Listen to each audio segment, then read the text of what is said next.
If I could talk to my younger self noong kakakuha pa lang sa kanya doon sa first job niya, ang unang sasabihin sa kanya, mag-ipon ka muna and then wag mo nang patagalin, kumuha ka agad ng insurance. Not because nagbebenta ako ng insurance right now, but because back then, I thought insurance was just another gastos.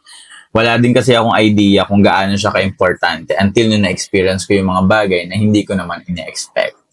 Quick kwento lang, nung first job ko, I was earning around 30,000 per month. And meron akong colleague during that time, breadwinner din siya, and one day, tinamaan yung tatay niya ng stroke. Wala silang insurance, walang emergency fund. Hindi alam mo kung ano yung nangyari. Napilitan siya mag-resign kaagad para maalagaan yung tatay niya. And para ma-cover yung hospital bills, yung ipon niya ng 5 years, simula na nag-start siya, dun lang napunta lahat. No? And that moment hit me hard. Doon ko na-realize na life does not wait for you to be ready bago ka pa harapin ng problema. And yung insurance, yun pala yung readiness na akala ko salary lang ang sagot.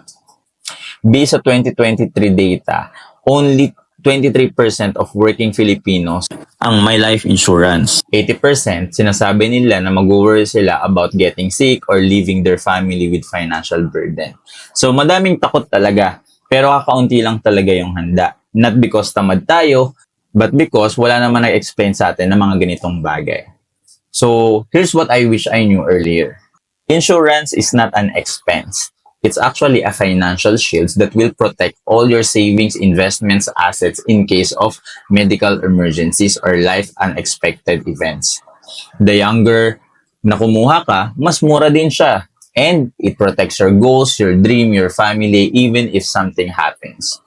Kung nagsimula lang ako at 22, possible na mas maliit yung hulog ko, mas mababa rin yung coverage, and mas kampante sana ako sa mga life choices ko. So, if you are in your 20s or 30s and you're still thinking next time na lang, naintindihan kita. But trust me, ang next time, minsan hindi na dumarating.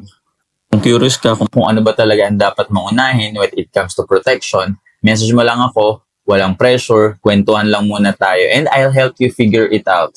Ano ba yung right best move for you? Is it pagkuha ng insurance, pag-investment, or anything else before that?